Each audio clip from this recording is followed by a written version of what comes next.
Hello, I am live. It is Wednesday and it is the 13th of September 2023 and I'm reading out of Eyes of Horus. It's a far memory book by Joan Marshall Grants. She passed away in 1989 and she was able to recall her previous lives. This is her life as Ra-Up, who is an heir to the nomarch of the Oryx. It plays in Egypt 3,500 years BC.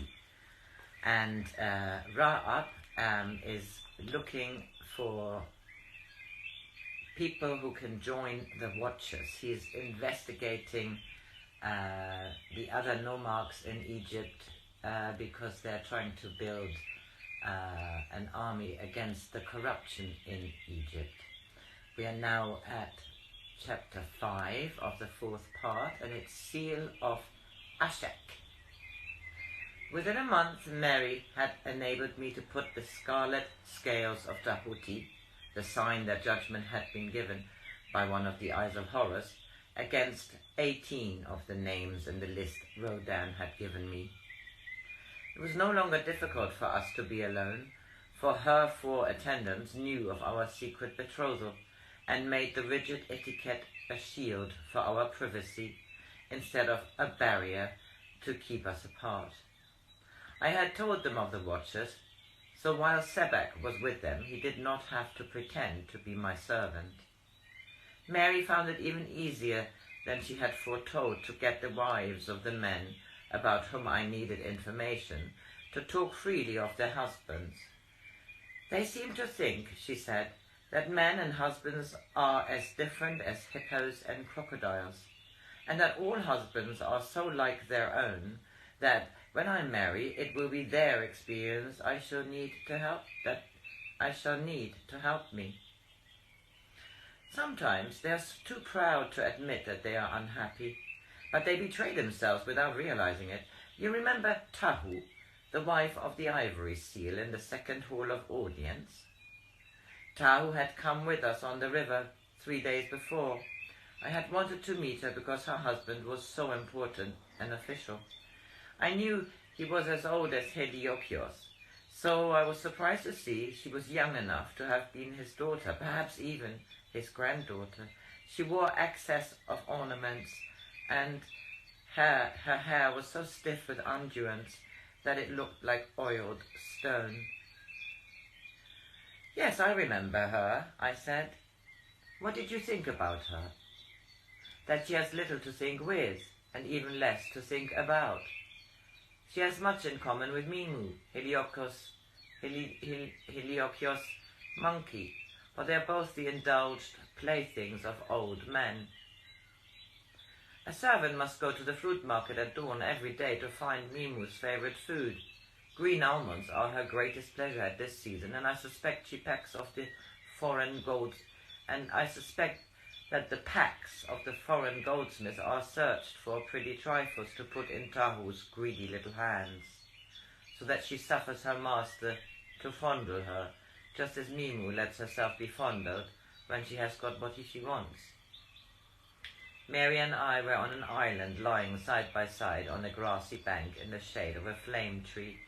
Her head was on my shoulder, so I could not see her face properly, but I felt her quiver and realized she was laughing at me. What are you laughing at? Because you're so funny when you are so clean, when you are so dear and pompous.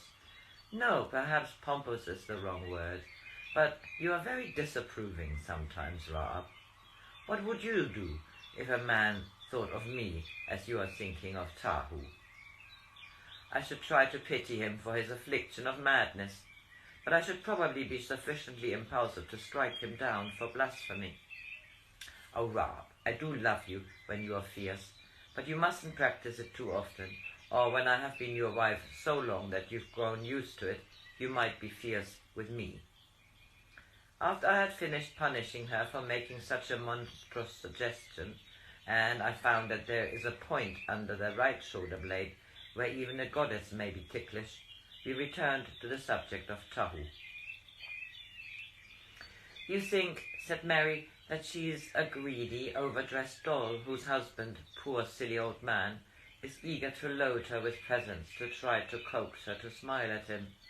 That's what I thought too, which is why I never bothered to know her any better. But I saw her face when she dropped her bracelet in the water. I knew you were impatient. I know you were impatient when she made such an outcry, and we had to stop while people dived to try and find it. You thought she was boasting when she kept on saying, "If you don't find it, he'll give me 2 more to replace it," and I heard you say to Sebek that she was just the kind of woman who would risk a servant among the crocodiles to fetch a bracelet. But then I saw her face when she dropped it, and you didn't. She was frightened, Raab, more frightened than a slave who drops the favorite wine cup of a ruthless master. She didn't want the bracelet, yet she was terrified of going home without it. ASHEK isn't the kindly old man we thought him. He is cruel and dark, with the pride of possession. Envy is the flail which has given him on, and he wants the sword of envy to sear the mouth of those who must toast the success of his ambition. He took a young wife so that men his own age would envy him. He gives her more jewels than any other woman in the royal city because they are the seal of his power. Tahu is no more than the box in which he stores his gold dust, with his seal closing the lid. Mary, aren't you letting a tall tree grow out of a very small seed? Perhaps she was frightened. Perhaps she is very careless of the things he gives her, and was afraid that if she lost this bracelet, he wouldn't be so generous in the future. Of course you may be right, but you've got no proof. I wouldn't have given my judgment on the ivory seal unless I had been sure. Didn't you notice that Tahu was still with me when you left? As her husband was away from the city, I asked her to spend the night at my house. I had to find out why she was frightened. She accepted eagerly, but said she didn't want a servant to attend her. That in itself would have been enough to arouse my curiosity, for she doesn't look the kind of woman who prefers to do things for herself. I went along to her room and found she was wearing a night shift. Although it is the hot weather, she had taken the paint off her face and tied her hair back with a plain ribbon. She hadn't expected me to come to see her. She was startled. For a moment she made me think of a soldier who knows himself cornered when he is without a weapon. I felt as though I was much older than she was, and I said, "My poor child, I know all about it. You needn't pretend with me." And she began to cry, slow, heavy tears she didn't bother to conceal. It was not a pretty story, she told me. It was about an old man with an estate in the north. It was not a large estate, but when the crops failed 3 years in succession, he was not able to pay the taxes. But he was host, on more than one occasion, to the second ivory seal. And this guest desired his daughter, and the daughter refused him. If you knew this city as well as I do, Raab, you would find this part of the story very commonplace. The daughter who is sold for the benefit of her family. The conventions are observed, of course. The girl is persuaded that she would be very foolish, as well as being most ungrateful to her parents, to refuse this opportunity of family advancement. She should be flattered at having gained the affection, the most honourable affection of so powerful an official. It may be hinted that her family would suffer if she were so foolish as to refuse. And if she preferred a different husband, she would take as a dower to him only disappointment and oppression, for those who incur the displeasure of Pharaoh's courtiers do not prosper in Egypt. Had Tahu been the puppet we first thought of her, ASHEK would have grown tired of her and been content to use her as a living statue which could display his wealth. But she was not a puppet.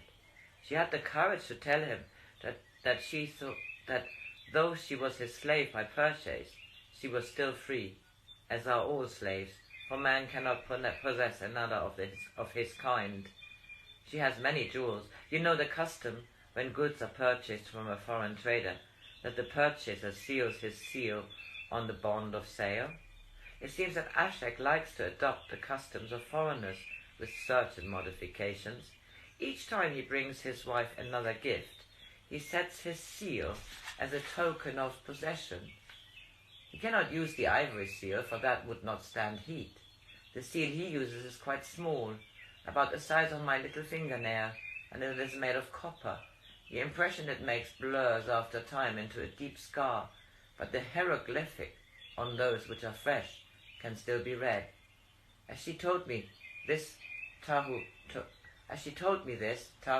took off her shift. She said she did not need to open her treasure chest to count her jewels, and had only to count the seals set in the soft flesh of her thighs.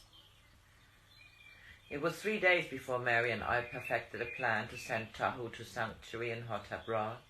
At first Tahu was afraid that if she escaped, her family would suffer, for she had come to accept the idea that her life was forfeit to their safety. She was no longer rebellious, even against her husband. So must the virgins sacrificed to the river have gone unquestioningly to their death.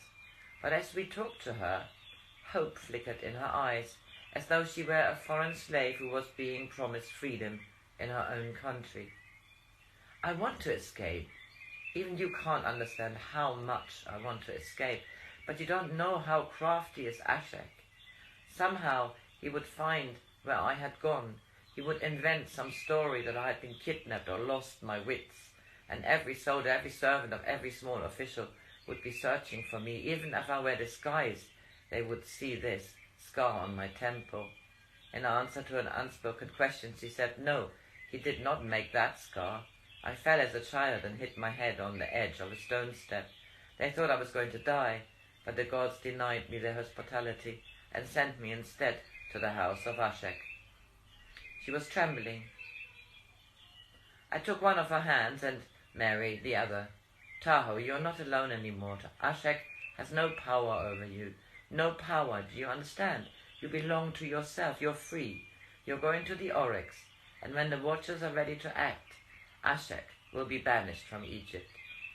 And be grateful for banishment." "How can I go to the oryx? If the watchers protected me, they might be destroyed. Somehow he will find me. He has spies everywhere. The overseers of the royal roads are his creatures, and their powers extend through every nome. He will not look for you, for we have thought of a plan." Mary told me that ASHEK is a man of envy, a man who sets his own value by the envy he can extort from other men. If it were known that you had run away from him, he would have to find you and bring you back to prove his strength.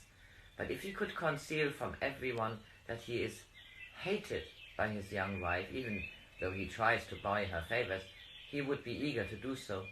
On the last count, that is, what will weigh his scales. How can he keep envy sharp and bright as an assassin's knife? You know, he's not returning to the city for another 3 days. You must close yourself in your private apartments and see no one. You must behave sufficiently strangely for the women of your household to think, in the light of future events, that you were crazed. But they must have no thought that you are ill or likely to take your own life, lest they set a watch on you. On the morning of the day your husband is due to return, you will send for a servant and give her a letter to hand him on his arrival. It will be heavily sealed, and the matter it contains will be brief. A few lines to tell him that rather than suffer him any longer, you are commending yourself to the mercy of the goddess of the river, that you will have drowned yourself before he reads what you have written. He will believe you, for he is so sure of his power that he would not expect anyone to dare to give you shelter. You make it sound as though it was really going to happen. It is going to happen. In 3 days you will be on your way to the oryx. But how, Ra'ab, how? I will arrange everything. You must do just what I have told you. Give the letter to your servant, and then say that you are going to rest in your private garden because you have slept badly, and you are not to be disturbed on any pretext until your husband returns. This you must do an hour after dawn. Your private garden has a door which leads into an alley, unbolted, and you will find me waiting for you outside. As I waited by the narrow door in the high wall, time seemed to pass so slowly that I began to fear Tahu's courage had forsaken her. Then I heard the bolts drawn back, and a small cloaked figure slipped through the opening to join me.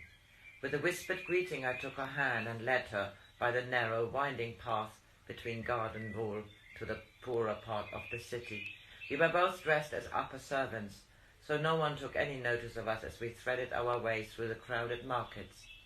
I knocked 3 times on the door of the house in the street of the coppersmiths, and it was opened by one of the watchers who had come with me from the Oryx. "The plans have gone smoothly," he said. "A small